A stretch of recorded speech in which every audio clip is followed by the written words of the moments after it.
Hi guys! So ang dami ngang nagtatanong kung saan kami nag-camping last time. Kaya ginawan ko na lang siya ng video. Halika, samahan niyo ako. Dahil lakotsera ngayong pamilya ko guys. Meron akong inflatable bed. Kasya kaming 4 dyan. This is queen size. Medyo late nga kaming nakarating dito guys kasi meron pa kaming minute nung umaga. But it's just perfect kasi naabutan namin itong napakagandang sunset. And ito talagang favorite ko pag nagdadagat kami. After watching the sunset, nagluto na kami kasi kailangan namin kumain ng maaga because I have meeting with the team later on. Ang kagandahan is napapanood ko sila habang nagtatrabaho ako. So habang sila ay naglalangoy dyan, ako naman ay nagtatrabaho sa gilid. After nga ng meeting ko, ayan, pag-roast naman ng marshmallow and bonfire. Hindi na ako naka-video dito kasi in-enjoy ko na lang yung moment. Habang kami nagbe-beer, nag-roast naman ng malos yung mga bata. And good morning, day 2! Ito nga yung view mo paggising mo sa umaga. O diba? Wow!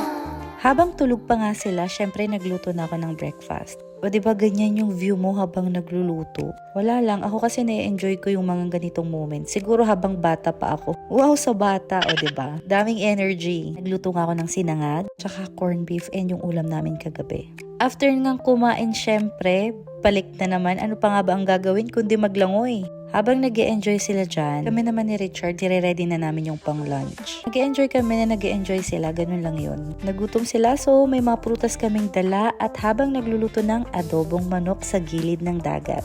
Ano pa nga ba, pagkatapos na naman kumain at magpahinga, langoy na naman, kaya talagang sunog na sunog talaga yung mga bata. Medyo na solo namin kasi kami lang yung tao this time.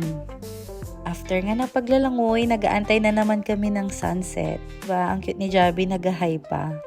Padilim na naman. So, magdi-dinner na naman guys. Wala yung mahilig nilang gawin, naghahanap sila ng hermit crab. Kung ano man ang tawag dyan. Actually, yan ang laruan nila sa dagat. Ayan po yung view namin, mapapakanta ka na lang ng "Wag muna tayong umuwi." Ayan, charot lang. Ito muna, wag muna tayong umuwi. Ayan, so hi na naman sa mga bashers ko. And lumabas na nga kami doon sa camping site, dito sa may dagat, para makapaglaro sila and of course sunset viewing.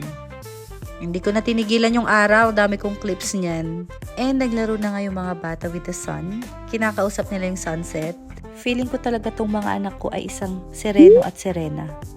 After na namang mag-dinner, of course, ano pa nga ba ang gagawin? Night swimming! Ito na yung main bonding talaga namin. Kasi ako takot mangitim. So sa gabi lang ako lumalangoy. Tignan mo naman si Javi, walang katakot-takot, napaka-fearless. Sisid kung sisid. Swimming na naman hanggang mag-close yung pool at 9 PM and then bonfire. Ganito nga pala yung tabi ng pool, so dyan ako nag-work nung kahapon. And then, ito yung area ng playground nila and meron din silang glamping. Kami kasi mas prefer namin yung camping. Wala lang, para magamit yung inflatable bed. After nga ng swimming time, bonfire time again, beer time, and mallows time. So, kinabukasan nag-check out na kami at sa labas na kami kumain. That is our LU vacation. Yun lang. Bye!